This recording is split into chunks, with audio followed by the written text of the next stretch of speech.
In this section, I'm going to be discussing various different properties or characteristics that continuous time systems can possess. The first property that a system can possess that I need to introduce is the property of memorylessness. So just reading the definition on the slide, the system H is said to be memoryless if for every real constant t0, hx of t0 does not depend on x of t for some t not equal to t0. So let's look at this definition in more detail. What does it really mean? So in this definition, x denotes the input to the system, and hx denotes the output of the system. So what we're really saying here is if a system is memoryless, in order to compute the value hx of t0, in other words, in order to compute the output at the point t0, this does not require knowledge of x of t, in other words, the input evaluated at t, for any value of t other than t equal to t0. In order to attach a more concrete meaning to this definition, let's assume that the independent variable represents time, which is very often the case in practice. So in the definition at the top of the slide, the variable t corresponds to time, and the constant t0 refers to some particular point in time, which you can think of as the present or current time. Suppose now that you're the system H. You're receiving some input x, and you're producing the output hx.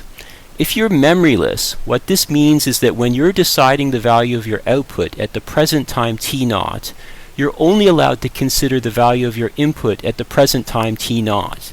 That is, in making this decision, you are forbidden from considering the value of the input x at any point in time in the past, in other words for t less than t0, and you are also forbidden from considering the value of your input x at any point in the future, in other words for t greater than t0. So essentially, if you're a memoryless system, the current value of your output cannot depend on past or future values of your input. Now, as a matter of terminology, a system that's not memoryless is said to have memory.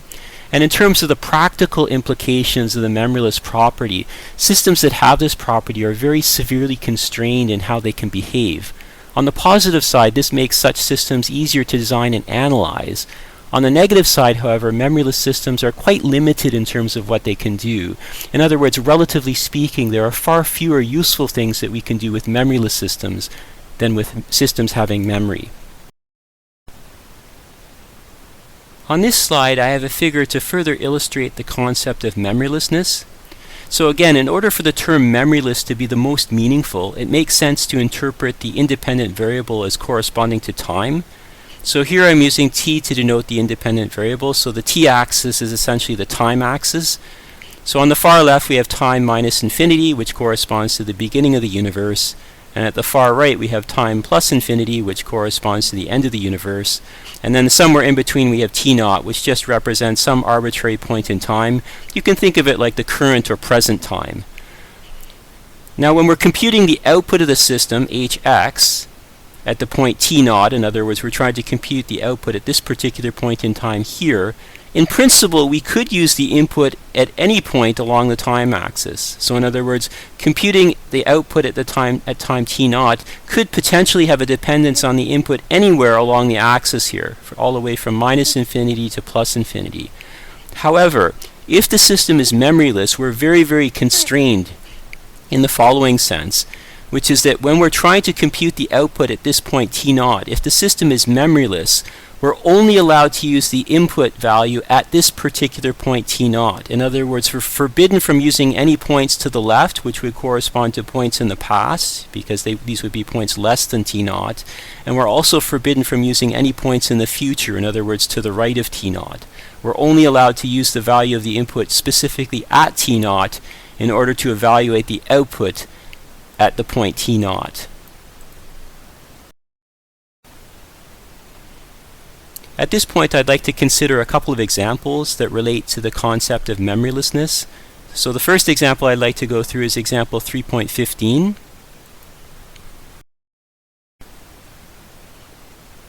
In this example, we're given a system H, which is defined by the equation that's given here, where A is a non-zero real constant, and we're asked to determine whether or not the system H is memoryless. So the way we approach this problem is in terms of a picture here. is we're going to consider computing the output at the point t0. So we have our t-axis, we're going to consider computing the output specifically at the point t0 here, and what we're interested in is, in order to make this computation, do we need to know the value of x of t for any t other than t0? If we need to know the value of x of t for any t other than t0, the system has memory. Otherwise, the system's memoryless. So what we do is we just take the equation that we are given, and we're going to compute the output at the point t equal to t0. So we just substitute t0 for t in this equation, which gives us this next equation here. And what we're interested in is, on the right-hand side, for what values of t do we need to know x of t in order to compute this right-hand side? You can see it from the right-hand side, the only value of t for which we need to know x of t is specifically the value t equal to t0. Therefore, the conclusion that we come to is the system is memoryless.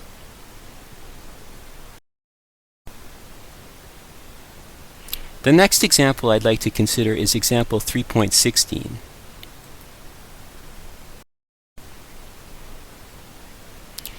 In this example, we're given a system H, which is defined by this particular equation here, and we're asked to determine whether or not the system is memoryless. So in order to do this, in terms of a picture, essentially what we want to do is we want to evaluate the output at some arbitrary point, which I'm going to denote as t0. And what we're interested in is, for what values of t do I need to know x of t in order to compute the output at this particular point t0. So if we go back to the equation that we're given, what we're going to do is we're going to consider computing the output at t equal to t0, where t0 is just representing this arbitrary point in time that I'm considering. So if I let t0 equal to t, this gives me this next line here. And what I'm interested in is, on the right-hand side, at what points do I need to know the function x in order to compute the right-hand side?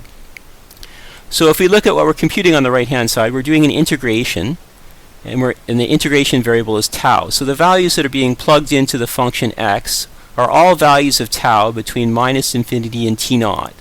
So in terms of our t-axis down below here, in order to compute the output at the point t0, we're using all the values in the range that I've marked by green here. We're using all values from -infinity up to and including t0.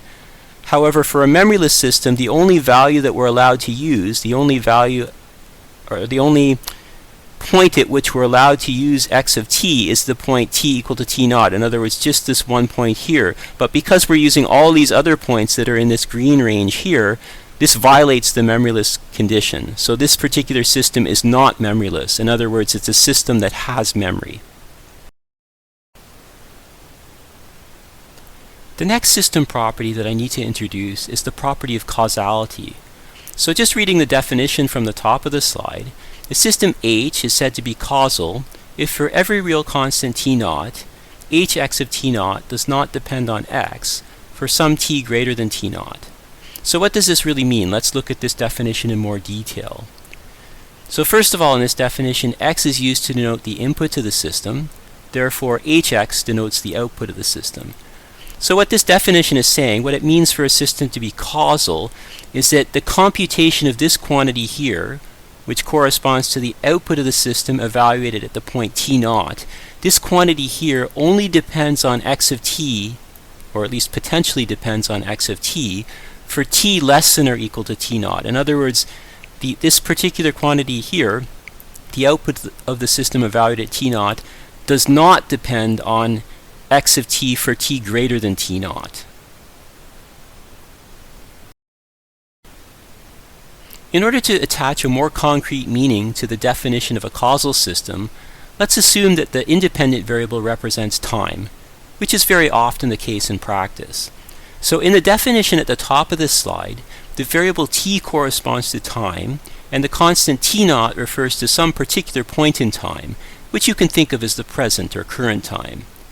Suppose now that you're the system H. You're receiving some input x, and you're producing the output hx.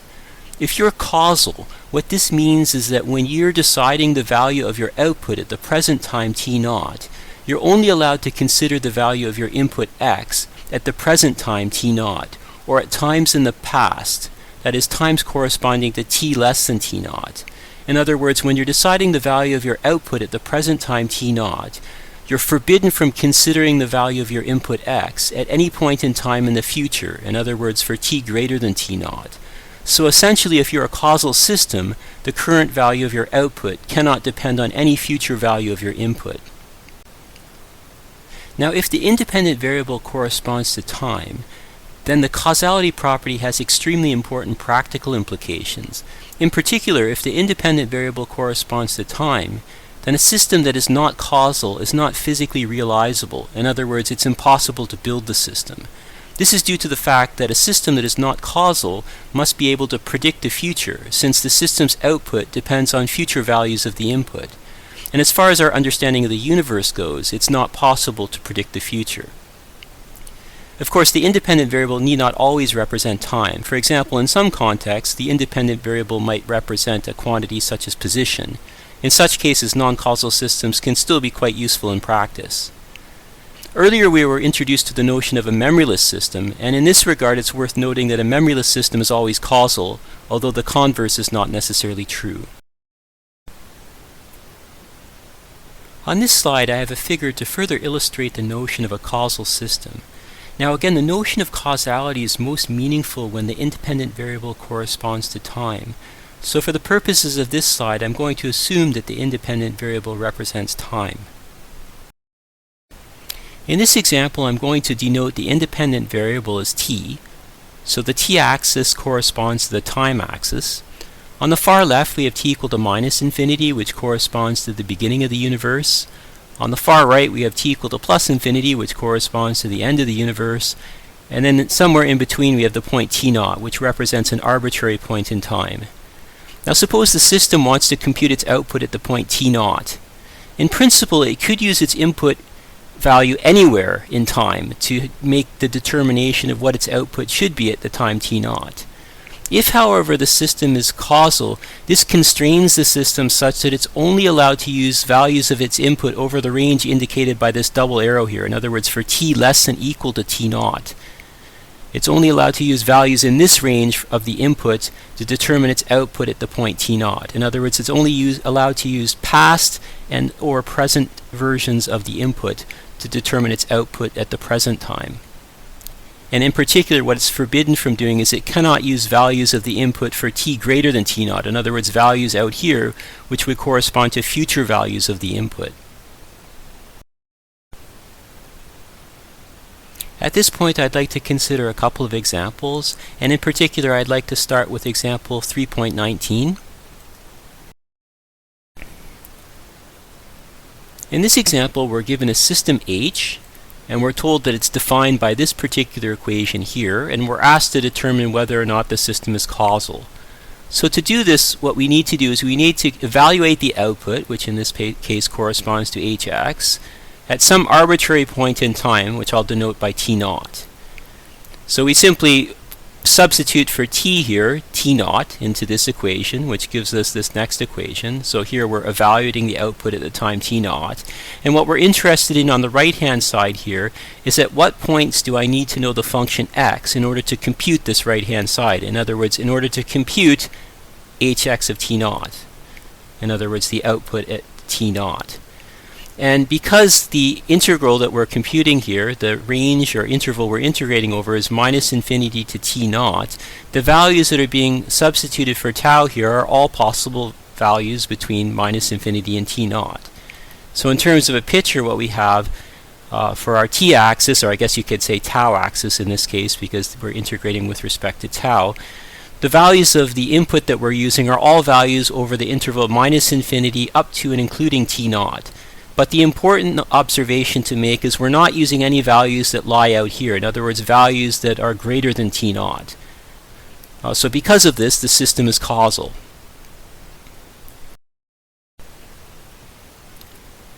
The next example that I'd like to consider is example 3.20.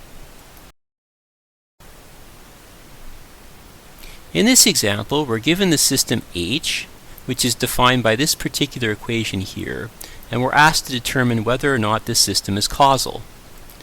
So the way we go about doing this is we're going to evaluate the output, which is denoted by hx here, at an arbitrary point, which is denoted by t naught. And what we're interested in is when we're computing this quantity here, hx of t naught, in other words, the output evaluated at the point t naught, we're interested in at what points we need to know the function x in order to carry out this computation. So what we need to do is we take our system equation that we're given here, and we're going to let t equal t naught. In other words, we're going to substitute t naught for t. This allows us to compute the output at the point t naught. And what we're interested in is on the right-hand side, at what points do we need to evaluate the function x in order to carry out this computation. So because we're integrating with respect to tau, and we're evaluating the function x at tau, this means we're going to be evaluating the function x for all real numbers between t naught minus 1 and t naught plus 1. So we need to know the function x at all of these points in this range. So in terms of a picture, if we look at the axis down here, in order to compute the output at t naught, we need to know the function x at all values in the range t naught minus 1, which is here, to t naught plus 1, which is here. In other words, we need to know the input at all values in this range that I've shaded by green. And the important thing to observe here is notice that part of this green shaded region is in a region which corresponds to values which are greater than t naught. And this violates the causality condition. Therefore, we come to the conclusion that this is not a causal system. The next system property that I need to introduce is the property of invertibility. But before I can define invertibility of a system, I first need to introduce the notion of an inverse system. So just reading the definition from the top of the slide, the inverse of a system H, if it exists, because it may not necessarily exist, not all systems have an inverse, is another system H inverse such that for every function x, this equation is satisfied. And effectively what this equation is saying is that the inverse system cancels the effects of the original system H. In other words, the combined effect of these two systems is as if there's nothing there. They cancel each other's effect, so this whole left-hand side simplifies to just x. Another way to look at this is saying if I connect a system H in cascade with a system H inverse, what I end up with is a system whose input and output are equal. With this said, I can introduce the notion of an invertible system. So an invertible system is simply a system that has an inverse. In other words, the inverse exists. Equivalently, a system is invertible if its input can always be uniquely determined from its output. This is another way of looking at what the notion of invertibility means. In other words, if a system is invertible, by looking at only the output, it should be always possible to determine what the input to the system was. Now, an invertible system will always have the characteristic that for two distinct inputs put into the system will always produce distinct outputs. In other words, this sort of relationship here holds, where if I have two inputs x1 and x2 that are distinct, in other words, they're not the same function, they're different functions, they're not equal, it will always be the case if the system is invertible that the output that's produced in response to the input x1 will be different. In other words, this quantity here will be different from the output that's produced in response to the input x2. To show that a system is invertible, we simply find the inverse system, because if we're able to find the inverse system, obviously it exists because we just found it, and if the inverse system exists, then by definition the system is invertible. To show that a system is not invertible, it's sufficient to show that two distinct inputs exist that produce identical outputs. In other words, if we have inputs x1 and x2 that are distinct, in other words, they're not the same function, they're not equal, and yet we have this relationship here where they both produce the same output. In other words, I take x1 and I put it into the system, and then the output I get is this quantity here, hx1. I take x2 and I put this into the system, and I get the output hx2. If these two outputs are the same, this would show that the system can't be invertible. The reason why is if this relationship holds, what this means is that we won't be able to determine what the input was just by looking at the output, because if the output is equal to this quantity here, hx1, what this means is the input might have been equal to x1, but because this left-hand side is equal to this right-hand side, it's also possible that the input to the system could have been x2. So we have this ambiguity that we can't actually tell by only looking at the output what the input to the system was. So this is sufficient to show that the system is not invertible. Now, in practical terms, the reason why we might care about the invertibility property is the following. Invertible systems are nice in the sense that their effects can be undone. If we go back to the notion of an inverse at the top of the slide here, you can see that the combined effect of the system H and its inverse is that they cancel one another, and it's as if there's no system there to begin with. So if you imagine in a practical setting, maybe the system H is doing something you don't like. Maybe it's adding some distortion to a signal or adding some noise. But if this system is invertible, you can always get rid of the effects that that system is having by applying the inverse system to it. So in this sense, invertible systems can be quite useful in practice, for example, for eliminating, getting rid of effects that we don't want. If a system's invertible, we can always apply the inverse system in order to undo the effects that we don't want to be there, if the original system H is introducing some effects that we don't like. On this slide, I have a figure to further illustrate the notion of an inverse system. So supposing that we have a system H that's actually invertible, in other words, this means that the system has an inverse, which we denote by H inverse over here. What it means for a system to be an inverse of another system is if we take the combined effect of the original system H and its inverse, the combined effect of these two operations is an identity operation. An identity is just a fancy word that means it doesn't change anything. So an identity operation is an operation that doesn't change anything. So for example, if we look at the block diagram that's shown on the right here, this dotted line box is representing a system, and you can see clearly this system, all it does is it takes its input X and it passes it directly through to the output Y. In other words, this system doesn't change anything. It just passes its input through to its output without any kind of modification. So this system is performing an identity operation. In other words, it doesn't change anything. So if we have a system H that has an inverse, if we take our original system H and we connect it in series with its inverse system like this, the combined effect of these two systems is they cancel, and it's as if neither of these systems is here. In other words, we just end up with the block diagram that's shown on the right. In other words, the combined effect of H inverse and H is that they cancel, so we just end up with Y equals X.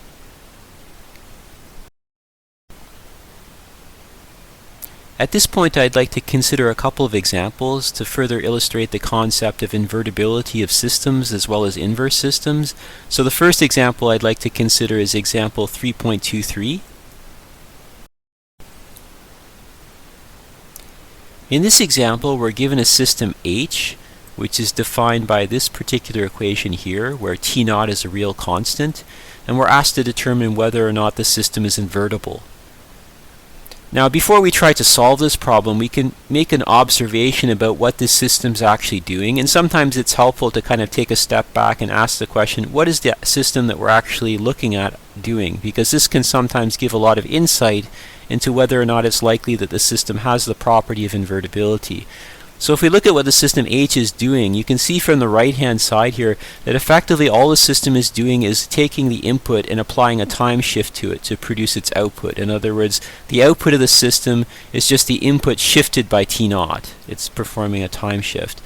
So keeping this in mind, it's relatively easy to reason that the system must be invertible, because remember, the notion of invertibility, what invertibility implies is you can undo the effects of the system. If a system is invertible, you can undo its effects. So if the system is taking a signal and, for example, shifting it 1 unit to the right, you can always undo the effects of this system by shifting the signal 1 unit to the left. In other words, you shift it by the same amount but in the opposite direction, and this will undo the effects of what the system has done.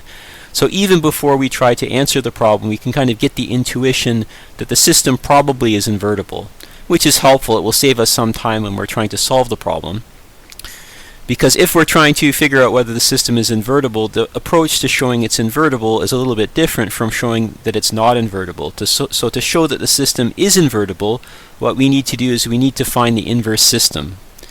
To show that the system's not invertible, what we need to do is we need to find a counterexample. In other words, we need to find two distinct inputs that we can put into the system that yield an identical output. And if we can find this, this would show the system's not invertible. So when you're doing these problems, basically, if you can use your intuition to deduce whether the system is invertible or not, this helps you, because you can immediately go to the right approach of either showing the system is invertible or showing that it's not. But when you're first doing these problems, it may be difficult to get intuition about what the answer is, so you can just guess. And suppose we guess wrong, we say, well, I think the system's not invertible. This is not the case here, but suppose you guess wrong. Well, if the system's not invertible, the way you would go about showing this is you try to find two distinct inputs that lead to the same output. What will happen in this case is you'll get stuck. You won't be able to do this. Because the system is invertible, you'll never be able to find two distinct inputs that yield the same output, because the system is invertible. So what will happen is eventually you get stuck, you're not making any progress, and then you start to suspect, well, maybe my initial guess was wrong, maybe the system is actually invertible. So then we try to show that the system is invertible, and we say, okay, look, we're going to try to find the inverse system. In other words, we're going to try to solve for the input in terms of the output. So if we go back to the equation that defines this system, what I'm going to do is I'm going to, first of all, just for convenience later, I'm going to define the output of the system when the input is x as the quantity y. So I'm just going to define y to be hx, just for convenience later. So this is all the variable y corresponds to. So what I'm going to do here is I'm going to consider this equation, and I'm going to substitute t plus t naught for t. In other words, everywhere where there's a t here, I'm just going to substitute in t plus t naught, which gives me the equation down below here. And if I simplify the right-hand side, how this helps me is that this plus t naught and minus t naught cancel. So what I'm left with on the right-hand side is just x of t. So if I just rewrite this equation with the left-hand side and right-hand side sort of flipped around, because probably this is the way we would more naturally tend to write the equation, we end up with what's shown here. But this equation that I have highlighted is simply the equation of the inverse system, because what it allows us to do is it allows us that given the input y, given the output y, it gives us a formula for computing the input x. In other words, it allows us to determine the input given the output. And this is exactly what the equation of the inverse system does. So because we found the equation of the inverse system, the system must be invertible because the inverse exists because we found it. So therefore the conclusion that we have in the case of this problem is the system is invertible. And in particular, the equation that defines the inverse system is essentially this equation here.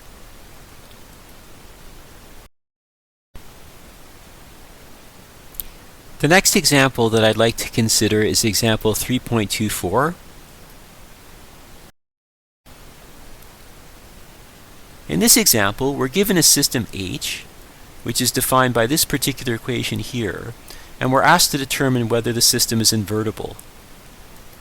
So recall, the way that we show that a system is invertible is we find the inverse system. In other words, we solve for the input of the system in terms of the output. On the other hand, to show that the system is not invertible, we need to find two distinct inputs that when put into the system yield the same output. So at this point we need to decide what it is that we actually want to show. Do we want to try to show the system is invertible or show that it's not invertible? And as we do more of these problems, we'll get more of an intuition as to which of these is the case for the particular system that we're given. In this particular case, I'm going to deliberately make the wrong decision, because when we're first doing these problems, often our intuition will not be very good and we'll make the wrong guess initially. So it turns out that this particular system is not invertible, so I'm going to incorrectly guess that it is. So if the system is invertible, what I would need to do to show this is I need to find the inverse system. In other words, I need to solve for the input of the system in terms of the output. So in this equation up here, what I would need to do is I would need to solve for x in terms of the output. So I want to get an equation that looks something like x of t equals, and then on the right hand side it's something that depends only on the output of the system. If I try to do this though, I'm going to get stuck. The thing that's going to cause me to get stuck is that the sine function is not an invertible function. So essentially, in order to show that the system is invertible, what I would need to do is I would need to find the inverse of the sine function at some point. But because the sine function is not invertible, I'll get stuck. And when I get stuck, the conclusion I come to is that I must have made the wrong initial guess. In other words, when I guessed that the system was invertible, I must have been wrong. So now I'm going to proceed on to try to show the system is not invertible. And again, the way that I do this is I'm going to show that there's two distinct inputs that I can put into the system that yield an identical output. And when you're trying to do this type of solution, where you're trying to find examples to demonstrate the point that you're proving, it's important to try to pick the simplest examples possible. So in this case, I'm going to consider a function for the input which looks something like 2 pi k, where k is an integer. In other words, it's a constant function that's equal to some integer multiple of 2 pi. So let's consider taking a function that looks like this. This looks like this function x here, and plugging it into the system. So if I substitute for x here, this particular function, what I end up with is sine of 2 pi k for the output of the system. Now, if you recall, the sine function is always equal to 0 at integer multiples of 2 pi. In fact, it's always equal to 0 at integer multiples of pi. So the result here is going to be 0. And this actually shows that the system is not invertible. The reason why is what we've done is we've just shown that there's an infinite number of inputs, basically all functions that look like 2 pi k. In other words, there's some integer multiple of 2 pi. All of these functions give the same result. In other words, the same system output, which is an output which is equal to 0. In other words, in terms of a picture over here, we're considering in our example what happens, like the situation where the output is 0. And the reason why the system's not invertible is when the output is 0, if we're asked what was the input, the answer is we don't know, because there's an infinite number of values that the input could have had. It could have been any integer multiple of 2 pi. So we can't determine the input uniquely from the output. Therefore, this demonstrates that the system is not invertible. The next system property that I need to introduce is the property of bounded input, bounded output stability, or just BIBO stability. So let's look at the definition at the top of this slide. So a system H is said to be bounded input, bounded output stable if for every bounded function x, hx is bounded. So let's look at this definition in a little bit more detail and see what does it really mean. So in this definition, x is denoting essentially the input to the system H, and hx therefore by definition is the output of the system. So effectively what this definition is saying is that as long as the input to the system is bounded, the output of the system will also be bounded. And it's really important, this word every that appears in the definition. It's not good enough that just there's maybe one or two bounded functions that when we put them into the system we get a bounded output. It has to be for all bounded functions, and there are infinitely many of them. So this is a very strong condition. Now, to show that a system is BIBO stable, we need to show that every bounded input that we can put into the system leads to a bounded output. And again, the word every here is important. It's not good enough just to show that this is true for one particular bounded input. We have to show that it's true for every bounded input. And again, there are infinitely many bounded functions. To show that a system's not BIBO stable, it's sufficient to show that there exists a single bounded input that when we put it into the system leads to an unbounded output. And the reason why this is sufficient, again, it comes back to the word every in this definition. The word every is extremely important. Because this condition that the input being bounded implies that the output is bounded has to be true for every bounded input. This means if we can find just one example of a signal that's bounded that causes the output to be unbounded, this is good enough to show that the system is not BIBO stable. In practical terms, the consequence of BIBO stability is that the system is well behaved in the sense that as long as the input to the system is finite everywhere, the output will also be finite everywhere. And typically a system that is not BIBO stable will have serious safety issues. Consider, for example, a portable music player with a battery input of 3.7 volts and a headset output of infinity volts. If the headset output voltage is infinite, then whoever is wearing the headset is going to have their head instantaneously vaporized, which obviously is not a good thing. Generally speaking, we don't like it when physical quantities in the real world try to take on values that are infinite. Things like infinite forces and torques and accelerations, infinite temperatures, all of these things are fundamentally incompatible with human life. So whenever we're designing systems, typically one of the very first design constraints is that the system has to be BIBO stable. There are some exceptions, though. For example, if you're designing weapon systems, the whole point is you want to kill people. So when developing weapon systems, you probably want to deliberately make things not BIBO stable. But if you're going to go into a career in developing weapon systems, I would ask, please take a moral stand and develop defensive weapon systems rather than offensive weapon systems. In other words, build systems that protect people rather than systems that kill people. At this point, I'd like to consider a couple of examples to further illustrate the concept of bounded input, bounded output stability. So the first example I'd like to consider is example 3.27. In this example, we're given a system H that's defined by this equation here, and we're asked to determine whether the system is BIBO stable.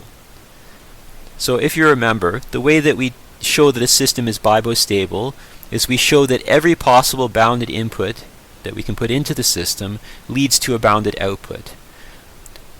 On the other hand, to show that a system is not BIBO stable, we need to find an example of a bounded input that we can put into the system that leads to an unbounded output. Now, when we're first doing these problems, we probably won't have too much of an intuition about what the answer is, in other words, whether the system is stable or not. So in the worst case, we can just guess, and here I'm going to deliberately guess wrong. I'm going to say, my guess is that the system is stable. It turns out that the system is not stable, but I'm going to guess that it is. So if I guess that it is, what I need to do is I need to show that all possible bounded inputs that I could put into the system lead to a bounded output. But what's going to happen if I try to do this is I'll get stuck. I'll go through a few steps in the math and then I'll get stuck. The reason I get stuck is because it's impossible to show this result is true because it's not. So when I get stuck after a while, I conclude that probably the reason I'm stuck is because the system actually isn't BIBO stable. In other words, my initial guess was wrong. So then what I'll do is I'll proceed on to try to show that the system is unstable. So to do this, what I need to do is I need to find an example of a bounded input that I can put into the system that leads to an unbounded output. And when you're doing this, when you're trying to prove your result by an example, always tries to choose the simplest example you can, because this will make your life simpler.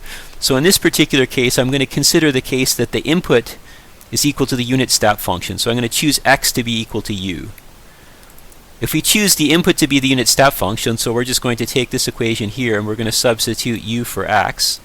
This gives us this next line here.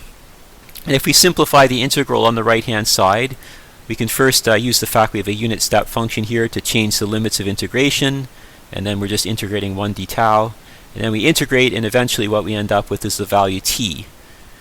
So what you'll notice here is the output is unbounded, because as t gets larger and larger, the value of the output grows without bound. So the output is unbounded.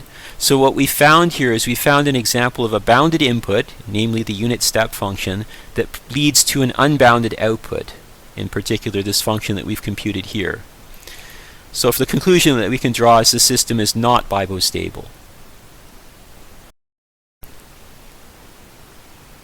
The next example I'd like to go through is example 3.28. In this example, we're given a system H, which is defined by this particular equation here, and we're asked to determine whether the system is BIBO stable. So to do this, what we need to do is we need to assume that the input is bounded, and then use this to somehow show that the output must also be bounded. Now note that the only thing that we can assume is just that the input is bounded. A mistake I often see in students doing a problem like this is they'll assume that the input is a specific bounded input. In other words, maybe they choose x to be equal to the unit step function, and then they'll go through and show that for this one specific case of a particular input, bounded input, that the output is bounded. But this is not good enough to show BIBO stability, because remember, BIBO stability says that for every bounded input, the output must be bounded. And there are infinitely many bounded functions, and we have to show for every single one of them, the output will be bounded in order to show that BIBO stability holds. So this is the reason why the only assumption we can make is simply an inequality of this form. We can assume that the input is bounded, and then we have to show using only this assumption that the output must also be bounded. So we're going to work from this inequality here.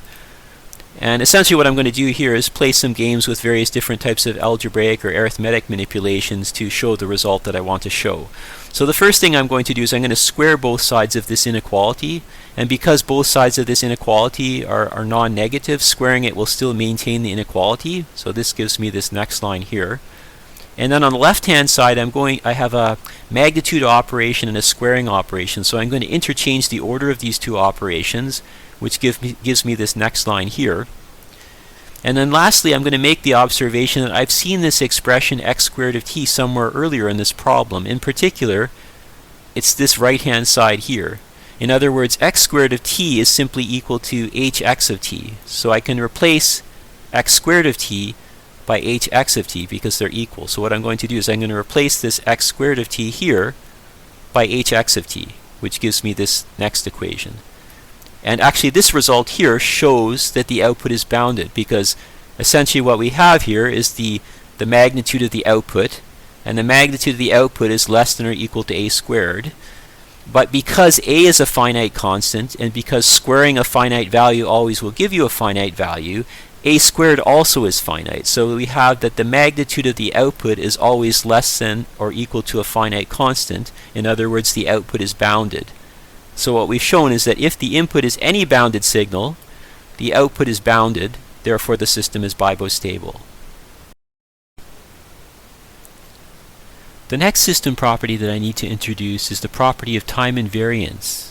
So reading the definition at the top of the slide, a system H is said to be time invariant, abbreviated TI, if for every function x and every real constant t0, this particular condition here holds. And what this condition is actually saying is that the operation performed by the system H commutes with time shift operations. In other words, you can interchange the order of the operator H and the operation of a time shift. It makes no difference to the overall effect of these combined transformations. And we care a great deal about when operations commute, because it means we don't have to worry about order anymore, because we know whatever the order is that we use, it doesn't matter because it doesn't change the overall result. So if we look at this particular equation here in more detail, the left-hand side here, this corresponds to first taking our input x and applying h to it to get our output, and then we're taking that output and evaluating it at t minus t0. In other words, we're applying a time shift of t0 to the signal. So the left-hand side is first applying h and then applying a time shift second. On the right-hand side, the only difference is we're doing these operations in the opposite order. On the right-hand side here, x prime, if we look at its definition over here, x prime is x of t minus t0. In other words, x prime is a shifted version, a time-shifted version of x. In particular, a version of x that's been shifted by t0. And then we're taking this time-shifted version of x, which is called x prime, and then we're applying h to it. So on the right-hand side, we're first shifting the signal, x, and then we're applying the operation h to it. Another way of looking at time invariance is essentially it's saying if a system is time invariant, a time shift in the input will always result in an identical time shift in the output, and this is the only effect that's had on the output.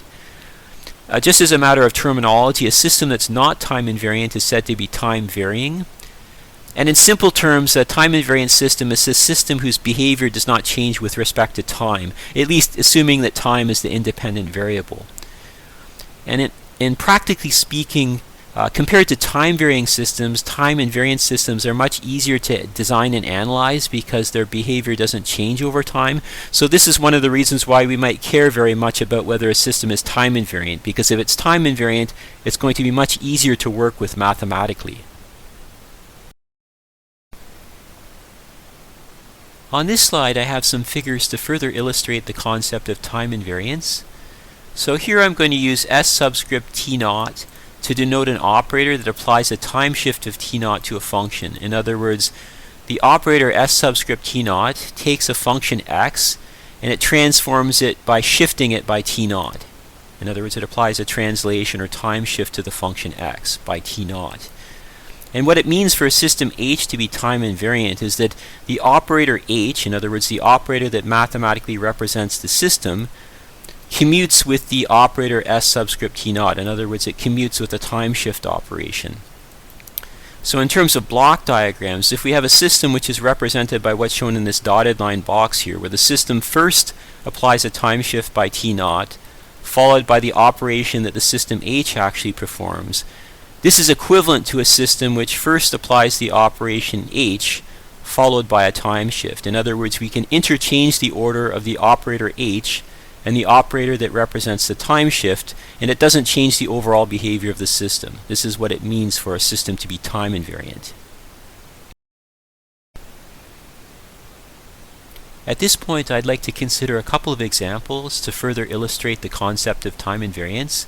And the first example I'd like to do is example 3.32.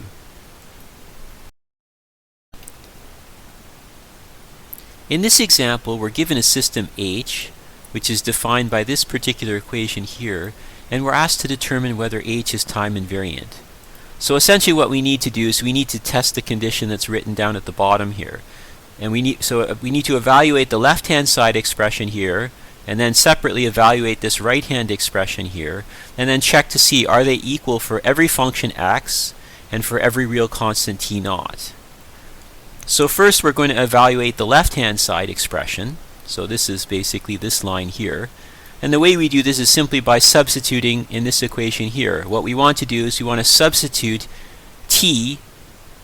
substitute t minus t naught for t. So everywhere there's a t in this equation, we're going to replace it by t minus t naught.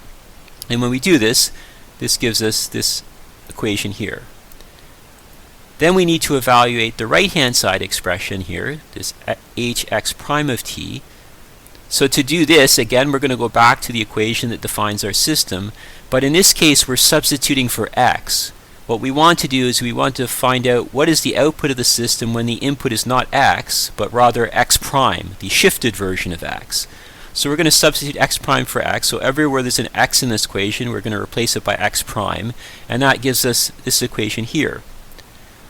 Next, we can observe how we defined x prime. This function x prime is defined down below by this equation here. So what we can do is we can substitute this equation in for x prime, which gives us this next line. And now at this point what we want to do is we want to compare this left-hand side expression here with this right-hand side expression here. In other words, we want to compare this right-hand side here to this right-hand side here, and we want to check are they equal for every function x and for every real constant t naught. And obviously these two things are equal because this expression here is identical to this expression here. So no matter how you choose x and no matter how you choose t naught, these two expressions are always going to be equal. Therefore, the condition that we have here is satisfied, and the conclusion that we come to is the system is time invariant. The next example I'd like to consider is example 3.33. In this example, we're given a system H, which is defined by this particular equation here, and we're asked to determine whether the system is time invariant. So to do this, we need to test the condition that's written down at the bottom of this page.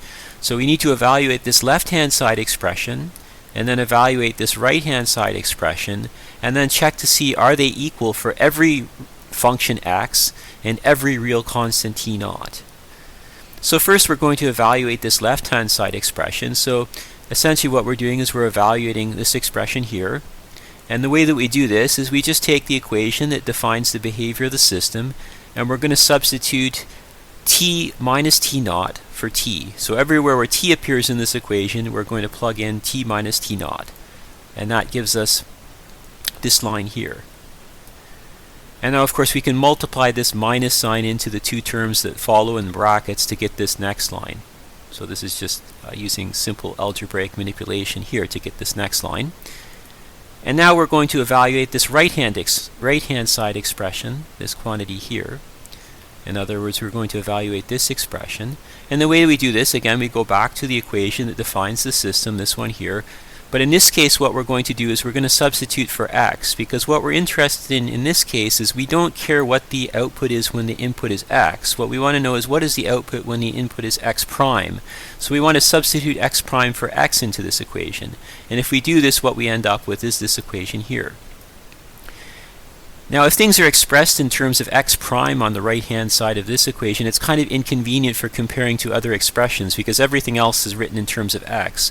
So what we want to do is rewrite these x primes in terms of x. And we can do this because x prime is related to x by this equation at the bottom here.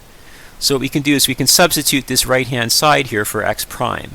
So this is what we've done in going from this line to the following line, is we simply rewritten all of the x primes in terms of x, just by substituting the formula down here. So now what we have is we have an expression for hx of t minus t naught, in other words, this left-hand side expression here. We have a formula for hx prime of t, in other words, this right-hand side expression here. And now we need to compare them. So we need to compare this expression to this expression here. And, sorry, let me highlight this expression here. And we need to ask the question, are these two expressions equal for all values of x and all real values of t naught? And by comparing these two expressions, you can see that they won't be equal for all values of x and t naught. In particular, they'll only be equal if t naught is 0, because we have a plus sign here in the one expression and we have a minus sign here in the other expression. So the only way they'll be guaranteed to be equal is if t naught is 0. But if you go down to the definition of time invariance, which is rewritten down below here, it has this condition here has to be true for every real constant t naught as well as every function x. But in this particular case, we've just said that it's only true when t naught is equal to 0, but the property requires that it's true for every real value t naught. So the conclusion that we come to is that the system is not time invariant because of the fact that if t naught is anything other than 0, then this condition doesn't hold. So it doesn't hold for every real constant t naught. And again, words like every and all and words to this effect, which appear in a number of definitions for system properties, they're extremely important. When something has to be true for all or every, you really have to make sure it is true for all or every. Otherwise, you're not really testing the true meaning of the condition. The next system property that I need to introduce is the property of linearity. Now, in order to define linearity, I first need to define two other properties known as additivity and homogeneity. So I'll start out with additivity. So a system H is said to be additive if for all functions x1 and x2, this particular condition here holds. And what this condition is saying effectively is that the operation that's performed by H commutes with addition. In other words, you can interchange the order of addition and the operation that's performed by H. It makes no difference. You get the same result either way. So if you look at the equation that we have here, this is the only difference between the left and right hand side, is the order in which these two operations are being applied. On the left hand side, we're first adding x1 and x2, so addition is happening first, and then we're taking that result and we're applying H to it. So addition is happening first, and then H is happening second. On the right hand side, all that's changed is the order has been reversed. So here we're first taking H and applying it to H1 by itself, and then we're taking H and applying it to x2 by itself, and then we're adding the results together. So we're first applying H to the individual terms x1 and x2, and then after that we're adding. The next property I need to introduce is the property of homogeneity. So a system H is said to be homogeneous if for every function x and every complex constant a, this particular condition holds. And what this condition is effectively saying is that the operation H that's performed by the system commutes with scalar multiplication, essentially multiplication by a constant. So if we look at this equation here, the only difference between the left and right hand side is the order in which these two operations are happening, the order of H and scalar multiplication. On the left hand side, we have scalar multiplication happens first. We're taking x and we're first multiplying it by the scalar a, the constant a, and then after that we're applying the operator h. So on the left hand side, we're doing scalar multiplication first and then applying h. On the right hand side, the only difference is the order is reversed. Here we're first applying h to x, so we're applying the operator h first, and then we're applying scalar multiplication to the result. Now, a linear system, which is really the main definition on this slide, the most important one, a linear system is simply a system that is both additive and homogeneous. It has both of these properties that were just introduced above. In other words, a system H is said to be linear if for all functions x1 and x2 and all complex constants a1 and a2, this particular condition holds. And what this is saying effectively is that the operation H performed by the system commutes with linear combinations. Linear combination is just a fancy way of saying a weighted sum. So what we have here is two quantities x1 and x2, two functions, and we want to take a weighted sum of them. So we're weighting the function x1 by the constant a1, and we're weighting the function x2 by the constant a2, and then we're adding these together. This is what's called a linear combination.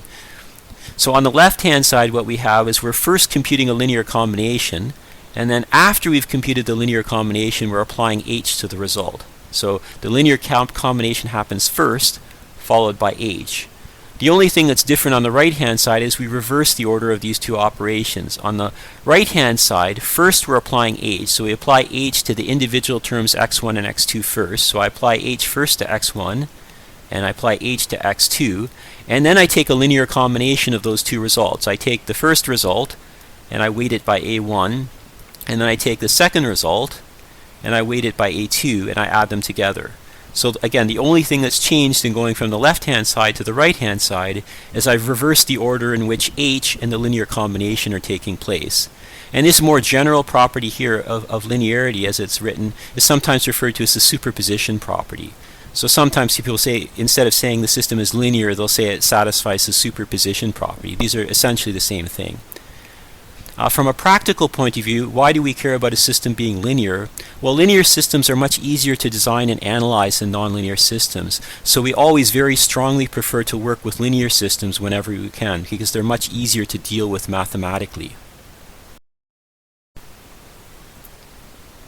On this slide, I have some figures to further illustrate the concepts of additivity and homogeneity. So first, let's consider the additivity property. So as we saw earlier, what it means for a system H to be additive is that the operator H commutes with the operation of addition. In other words, we can interchange H and addition operations without changing their overall effect. In terms of block diagrams, what this means is the following. I have two systems that are shown in block diagram form on the top half of the slide. We have system 1, which is shown in this dotted line box here. And on the right, we have system 2 shown in this dotted line box here. And the only difference between the system 1 on the left and system 2 on the right, both of them involve the application of an addition operation and the application of the operator h. The only difference is the order in which these operations are being applied. In system 1, the system that's shown on the left, we're first applying the addition operation, and then we're applying the operator h to the result of that addition. So we're doing addition first, followed by the operator h. In the system shown on the right, in system 2, we're first applying the operator h and then performing addition. Now, if the system H is additive, what this means is these two systems that are shown in dotted line boxes on the left and the right here are mathematically equivalent to one another.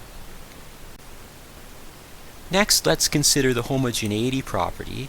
So as we saw earlier, what it means for a system H to be homogeneous is that the operator h commutes with the operation of scalar multiplication.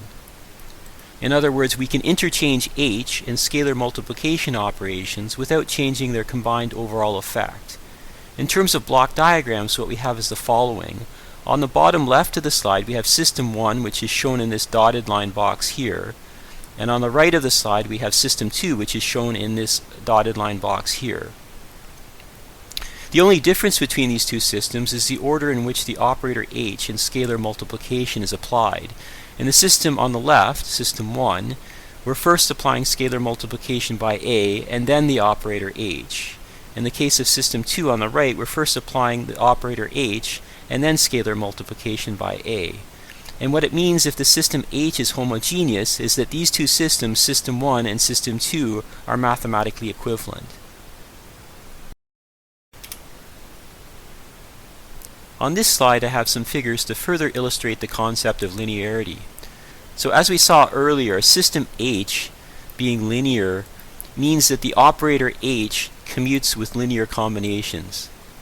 In other words, we can interchange H and a linear combination without changing their combined overall effect.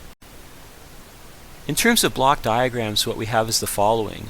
On the left of the slide, we have system 1, which is the system shown in this dotted line box here.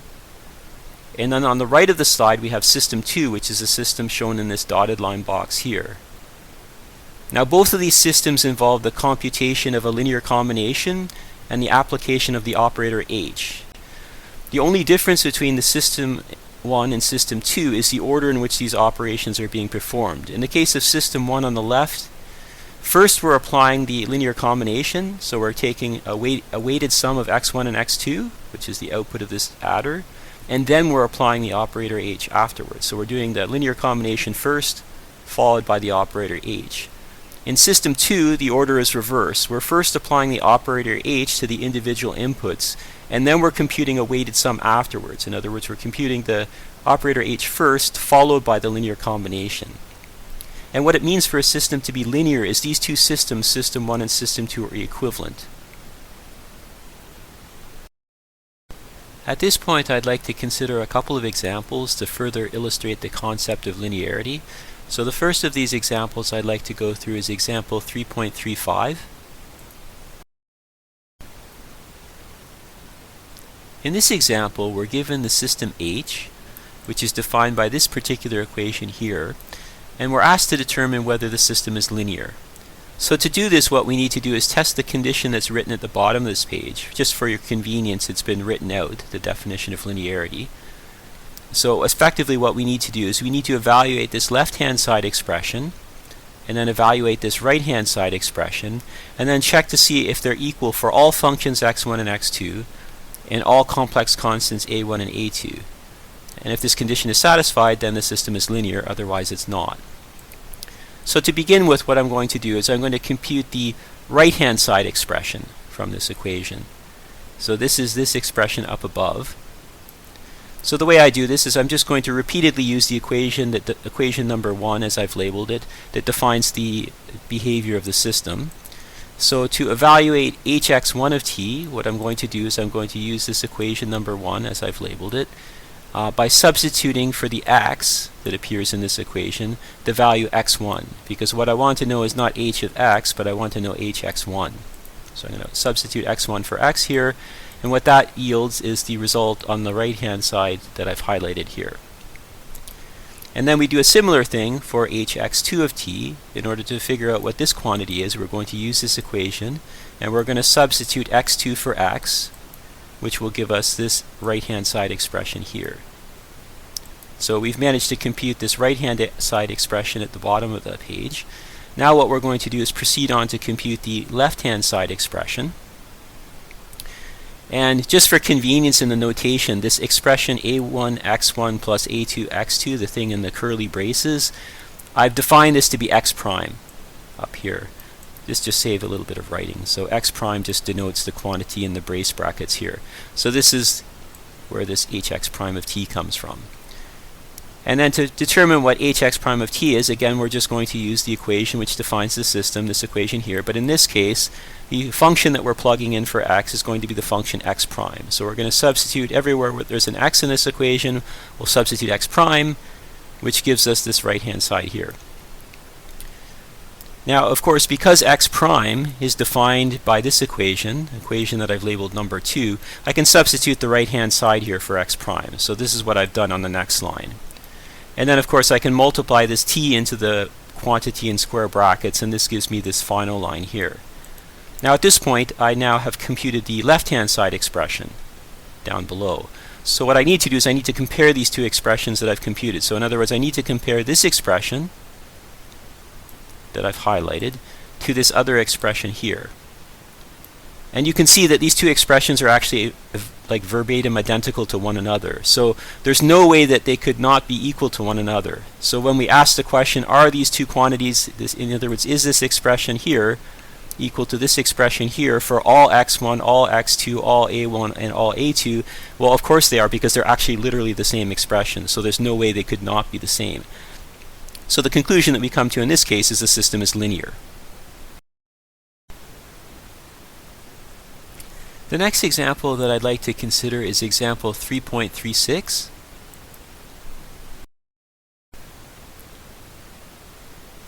In this example, we're given a system H, which is defined by this particular equation here, and we're asked to determine whether the system is linear. So effectively what we need to do is test the condition that's written down at the bottom of this page. Just for your convenience, I've rewritten the definition of linearity here, so you can refer to it.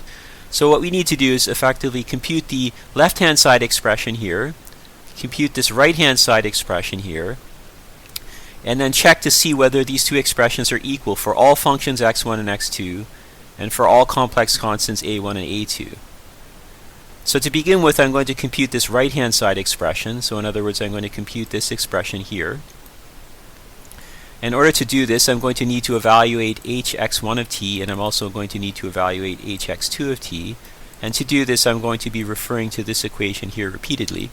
So if I want to compute hx1 of t, in other words this expression, all I need to do is use this equation, but I'm going to substitute x1 for x, because in this particular case, for this expression, I'm not interested in what the output is when the input is x. What I'm interested in is what the output of the system is when the input is specifically x1.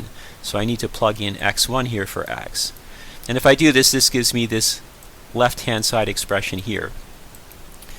Then I go on to the second term, and I need to deal with this hx2 of t. And the way I handle this, again, I go back to the equation that defines the system, and I'm going to substitute x2 for x in this equation. So all the x's get replaced by x2's.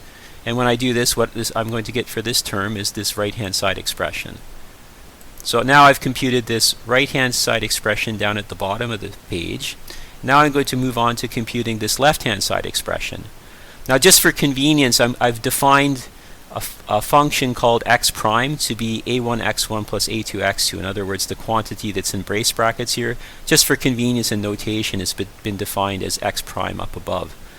So essentially what I want to compute is h of x prime. So this is where this comes from here. And in order to figure out what h x prime of t is, again, I'm going to use the equation that defines the system. But in this case, the input to the system is x prime. So I'm going to substitute for x the value x prime. So all of the x's here get replaced by x primes, which gives me this right-hand side. And now I can use the fact that x prime, remember x prime is just defined to be this right-hand side. So I can substitute this right-hand side expression for x prime, which gives me this last line. And now what I want to do, I want to compare these left-hand side and right-hand side expressions that I've computed, these two expressions here. In other words, I need to compare this expression to this expression here. And I need to check and see, are they equal for all values of x1, x2, a1, and a2. And if we look at these two right-hand sides that we're comparing, you can see that they're not going to be equal for all values, all choices of a1, a2, x1, and x2. And this essentially follows from the triangle inequality for complex numbers as well as real numbers. If you have two complex numbers or real numbers a and b, they satisfy what's called the triangle inequality. If you add the two numbers a and b and then take the magnitude, or alternatively you add the individual magnitudes, they satisfy an inequality of this form. The left side is less than or equal to the right side, but because they're not always equal, you have this less than possibility. The right-hand side expression here will not be equal to this right-hand side expression here for all choices of a1, a2, x1, and x2. There will be some special cases where they will be equal, but they won't always be equal. And because the linearity property says it has to be true for all x1 and x2 and all a1 and a2, it's not good enough if it's only true in a few special cases. So the conclusion that we come to is the system is not linear. And to be a little bit more rigorous, we're actually going to kind of formally show that there is at least one choice that we can make for a1, a2, x1, and x2, for which this left-hand side expression here is not equal to this right-hand side expression here. In particular, if we choose a1 to be minus 1, choose the function x1 to be a constant equal to 1, choose a2 to be 0, and choose the function x2 to be a constant equal to 0. If we then evaluate this right-hand side expression and evaluate this left-hand side expression, what we get are the values minus 1 and 1. And obviously these two quantities are not equal. 1 does not equal minus 1. So this more rigorously shows that it's true that these two right-hand sides are not necessarily equal. There's actually many choices you can make for a counterexample here to show that things don't work out, but one choice is sufficient. So this kind of more rigorously shows that the system is not linear. At this point, I need to introduce the notion of eigenfunctions of systems. So reading the definition at the top of the slide, a function x is said to be an eigenfunction of the system H with the eigenvalue lambda if a relationship of this particular form is satisfied, where lambda is a complex constant. So let's look at this relationship in a little bit more detail. What does it actually mean? So effectively what it's saying is if I take some eigenfunction of the system H, which is denoted by x here, and present that as input to the system H, the output that I get, which is denoted mathematically as Hx, is simply a constant times x. In other words, if you present a system with one of its eigenfunctions, the system behaves in a very simple way. In particular, it behaves as an ideal amplifier, and the output is simply a constant times the input, where the particular constant that is multiplying the input is the eigenvalue lambda, which goes with the particular eigenfunction x, which is being presented as input to the system. Now, different systems have different eigenfunctions. In other words, eigenfunctions are a property of the system itself. And many of the mathematical tools developed for the study of continuous time systems have eigenfunctions as their basis. The reason that eigenfunctions are so helpful is they can be used as a means of taking any system, however complicated it might be, and effectively turning it into a system that simply multiplies by a constant. At this point, I'd like to consider an example, and in particular, I'd like to consider example 3.41.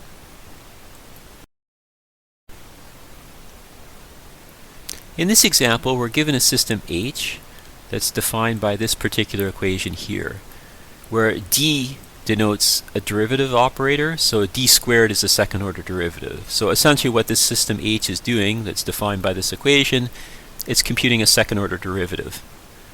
Now what we're asked to do is we're given a couple of functions, which are denoted as x down below, and we're asked to determine for each of these functions x whether it's an eigenfunction of the system H, and if it is, we're asked to find the corresponding eigenvalue. And just to refresh your memory what an eigenfunction is, I've stated the definition at the bottom of this page here. So a function x is said to be an eigenfunction of the system H with eigenvalue lambda if a relationship of this form is satisfied. In other words, the output of the system is a constant times the input, where lambda is that particular constant. So all we need to do is just, for the particular input that we're given x, we need to compute the output and check to see if it's a constant times the input. So if we start with part A, we're given this function here for x. So we're going to substitute this function for x into the equation that defines the system, which gives us this first line here. And we have to take a second order derivative of cos 2t. So taking the derivative the first time, we get minus 2 sine 2t, and then taking the derivative of that, we get minus 4 cos 2t. And at this point we can observe that cos of 2t that appears in this expression here, this is equal to x of t. So we can replace it by x of t. So this cos of 2t has been replaced by x of t. And if we look at what we have now, we have that when we put x into the system H, the output that we get is minus 4x. In other words, we have this relationship here. But this is an eigenfunction relationship because the output that we get from the system is just a constant times the input, where the constant is this constant minus 4. So x is an eigenfunction of the system H with the eigenvalue minus 4. Now we go on to part B. In part B, we're given this particular function to consider. X of t is equal to t cubed. So again, the approach we take is we're going to take the function x that we're given and substitute it into this equation that defines the system. So that gives us this first line here. And now we have to take the second order derivative of t cubed. So I've done this in two steps. First I take the derivative once. This gives me 3t squared. And then I take the derivative of that, which gives me 6t. And now we can rewrite 6t so that it's more explicit what the relationship is between the input and output. So what we can do is we can take our 6t and we can multiply it by x of t over x of t, and then x of t is defined to be equal to t cubed, so we can replace one of the x of t's, the one in the denominator, by t cubed, and then we can cancel one of the t's from the numerator and denominator, which gives us this next line. And the key observation to make at this point is now that we have the result that when we put x into the system, the output that we get is not a constant times x, because this thing that's multiplying x of t here is not simply a constant, it has a dependence on t. So because of this, the conclusion that we arrive at is that in this case, x is not an eigenfunction of the system H.